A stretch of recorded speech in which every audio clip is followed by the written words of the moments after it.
Viernes 4 de octubre 2019. Santoral San Francisco de Asís. Giovanni di Pietro Bernardone. Asís, actual Italia, 1182, id. 1226, religioso y místico italiano, fundador de la Orden Franciscana. Casi sin proponérselo lideró San Francisco un movimiento de renovación cristiana que, centrado en el amor a Dios, la pobreza y la alegre fraternidad, tuvo un inmenso eco entre las clases populares e hizo de él una veneradísima personalidad en la Edad Media. La sencillez y humildad del pobrecito de Asís, sin embargo, acabó trascendiendo su época para erigirse en un modelo atemporal, y su figura es valorada, más allá incluso de las propias creencias, como una de las más altas manifestaciones de la espiritualidad cristiana. San Francisco de Asís. Hijo de un rico mercader llamado Pietro di Bernardone, Francisco de Asís era un joven mundano de cierto renombre en su ciudad. Había ayudado desde jovencito a su padre en el comercio de paños y puso de manifiesto sus dotes sustanciales de inteligencia y su afición a la elegancia y a la caballería. En 1202 fue encarcelado a causa de su participación en un altercado entre las ciudades de Asís y Perugia. Tras este lance, en la soledad del cautiverio y luego durante la convalecencia de la enfermedad, que sufrió una vez vuelto a su tierra, sintió hondamente la insatisfacción respecto al tipo de vida que llevaba y se inició su maduración espiritual. Del lujo a la pobreza. Poco después, en la primavera de 1206, tuvo San Francisco su primera visión. En el pequeño templo de San Damián, medio abandonado y destruido, oyó ante una imagen románica de Jesucristo una voz que le hablaba en el silencio de su muda y amorosa contemplación. Ve, Francisco, repara mi iglesia. Ya lo ves. Está hecha una ruina. El joven Francisco no vaciló. Corrió a su casa paterna, tomó unos cuantos rollos de paño del almacén y fue a venderlos a Feligno. Luego entregó el dinero así obtenido al sacerdote de San Damián para la restauración del templo. Esta acción desató la ira de su padre. Si antes había censurado en su hijo cierta tendencia al lujo y a la pompa, Pietro di Bernardone vio ahora en aquel donativo una ciega prodigalidad en perjuicio del patrimonio que tantos sudores le costaba. Por ello llevó a su hijo ante el obispo de Asís a fin de que renunciara formalmente a cualquier herencia. La respuesta de Francisco fue despojarse de sus propias vestiduras y restituirlas a su progenitor, renunciando con ello, por amor a Dios, a cualquier bien terrenal. A los 25 años, sin más bienes que su pobreza, abandonó su ciudad natal y se dirigió a Gubbio, donde trabajó abnegadamente en un hospital de leprosos. Luego regresó a Asís y se dedicó a restaurar con sus propios brazos, pidiendo materiales y ayuda a los transeúntes, las iglesias de San Damián, San Pietro in Merullo y Santa María de los Ángeles en la Porciúncula. Pese a esta actividad, aquellos años fueron de soledad y oración. Solo aparecía ante el mundo para mendigar con los pobres y compartir su mesa. La llamada a la predicación. El 24 de febrero de 1209, en la pequeña iglesia de la Porciúncula, y mientras escuchaba la lectura del Evangelio, Francisco escuchó una llamada que le indicaba que saliera al mundo a hacer el bien. El eremita se convirtió en apóstol y, descalzo y sin más atavío que una túnica ceñida con una cuerda, pronto atrajo a su alrededor a toda una corona de almas activas y devotas. Las primeras, abril de 1209, fueron Bernardo de Quintavalle y Pedro Catani, a los que se sumó, tocado su corazón por la gracia, el sacerdote Silvestre. Poco después llegó Egidio. San Francisco de Asís predicaba la pobreza como un valor y proponía un modo de vida sencillo basado en los ideales de los evangelios. Hay que recordar que, en aquella época, otros grupos que propugnaban una vuelta al cristianismo primitivo habían sido declarados heréticos, razón por la que Francisco quiso contar con la autorización pontificia. Hacia 1210, tras recibir a Francisco y a un grupo de 11 compañeros suyos, el Papa Inocencio III aprobó oralmente su modelo de vida religiosa, le concedió permiso para predicar y lo ordenó diácono. San Francisco de Asís, óleo de Zurbarán. Con el tiempo, el número de sus adeptos fue aumentando y Francisco comenzó a formar una orden religiosa, llamada actualmente franciscana o de los franciscanos, en la que pronto se integraría San Antonio de Padua.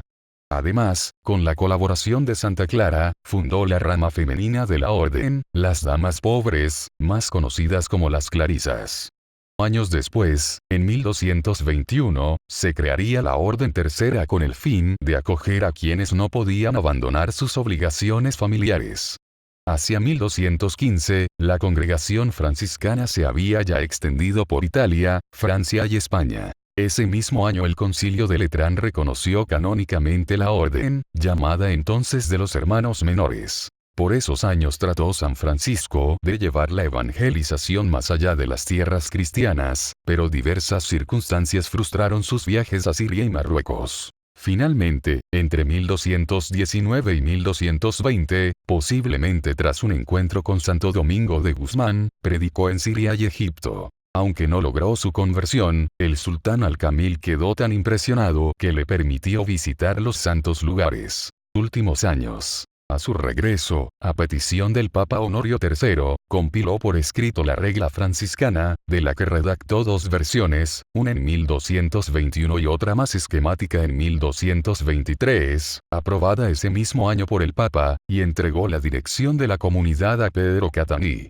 La dirección de la orden franciscana no tardó en pasar a los miembros más prácticos, como el cardenal Ugolino, el futuro Papa Gregorio IX, y el hermano Elías, y San Francisco pudo dedicarse por entero a la vida contemplativa. Durante este retiro, San Francisco de Asís recibió los estigmas, las heridas de Cristo en su propio cuerpo. Según testimonio del mismo santo, ello ocurrió en septiembre de 1224, tras un largo periodo de ayuno y oración, en un peñasco junto a los ríos Tíber y Arno. Aquejado de ceguera y fuertes padecimientos, pasó sus 2 últimos años en Asís, rodeado del fervor de sus seguidores. Sus sufrimientos no afectaron su profundo amor a Dios y a la creación. Precisamente entonces, hacia 1225, compuso el maravilloso poema Cántico de las Criaturas o Cántico del Hermano Sol, que influyó en buena parte de la poesía ascética y mística española posterior, Fray Luis de León, Santa Teresa de Jesús y San Juan de la Cruz. San Francisco de Asís falleció el 3 de octubre de 1226. En 1228, apenas 2 años después, fue canonizado por el Papa Gregorio IX, que colocó la primera piedra de la iglesia de Asís dedicada al santo. La festividad de San Francisco de Asís se celebra el 4 de octubre. Obras de San Francisco de Asís. Privadas de datos cronológicos, las obras de San Francisco de Asís documentan, no la vida del santo, sino el espíritu y el ideal franciscanos. Gran parte de estos escritos se ha perdido, entre ellos muchas epístolas y la primera de las 3 reglas de la Orden franciscana, compuesta en 1209 o 1210, que recibió la aprobación oral de Inocencio III. Así que se conserva la llamada regla primero, en realidad segunda, compuesta en 1221 con la colaboración, por lo que hace referencia a los textos bíblicos, de Fray Cesario de Espira. Esta regla, llamada no sellada porque no fue aprobada con el sello papal, consta de 23 capítulos, de los cuales el último es una plegaria de acción de gracias y de súplica al Señor, y reúne las normas, amonestaciones y exhortaciones que San Francisco dirigía a sus cofrades, las más veces en ocasión de los capítulos de la orden. San Francisco de Asís, óleo de Sigoli. La regla segundo, en realidad tercera, y llamada sellada, puesto que recibió la aprobación pontificia el 29 de noviembre de 1223, consta de solo 12 capítulos y no es más que una repetición más concisa y ordenada de la precedente, respecto a la cual no presenta, como algunos investigadores han querido afirmar, novedades sustanciales. Es la que continúa en vigor en la orden franciscana. En el testamento, escrito en vísperas de su muerte e impuesto como parte integrante de la regla, San Francisco lega a sus compañeros de orden, como el mayor tesoro espiritual, a Madonna Pobreza. En la primera edición completa de las obras de San Francisco de Asís, la de Oadin, fueron 17 las epístolas reputadas auténticas, pero su número se vio muy disminuido en las ediciones críticas posteriores. La exhortación a la penitencia y a la virtud, la importancia de la pobreza y del amor a Dios y los preceptos de la orden son algunos de los temas recurrentes de su epistolario. Se conservan asimismo unas pocas poesías religiosas en latín. Otras obras destacadas son las admoniciones, que contienen indicaciones de San Francisco para la recta interpretación de la regla, y de religiosa habitazione in eremo, dirigida a los frailes deseosos de llevar una vida eremítica. Las admoniciones muestran sus ideas morales en advertencias prácticas dadas a sus hermanos, fruto de un continuo análisis de la propia vida interior. Fundada en los Evangelios y las epístolas de San Pablo, esta moral se halla centrada por completo en el primer precepto, el del amor a Dios por sí mismo y como único bien, del que todos los demás proceden y que se sitúa por encima de todas las cosas. Quien ama al Señor de esta forma lo posee ya interiormente en la medida en que comprende que, sin Él, la razón de nuestra vida se hundiría en las tinieblas y la nada. El Cántico de las Criaturas. A estas obras, todas ellas de alta significación espiritual, debe sumarse una que reviste además una gran importancia literaria. El Cántico de las Criaturas, llamado también Laudes Creaturarum o Cántico del Hermano Sol, redactado probablemente un año antes de su muerte. Según refiere la leyenda, la escritura de este poema fue un don y el remedio para su avanzada ceguera. Se trata de una plegaria a Dios, escrita en dialecto umbrio y compuesta de 33 versos que no tienen un metro regular. La rima repite el mismo modelo estilístico de la prosa latina medieval y de la poesía bíblica, sobre todo el del Cantar de los Cantares. La plegaria, cuyo ritmo lento recuerda los rezos matutinos, es de una extraordinaria belleza.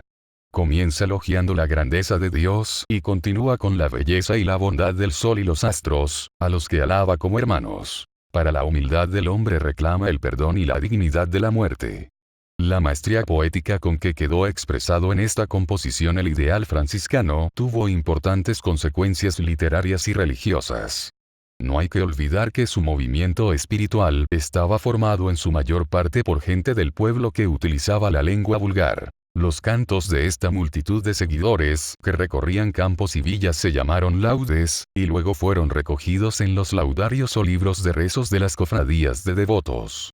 La influencia del poema de San Francisco y de su literatura derivada se haría visible en la poesía ascética y mística del Renacimiento.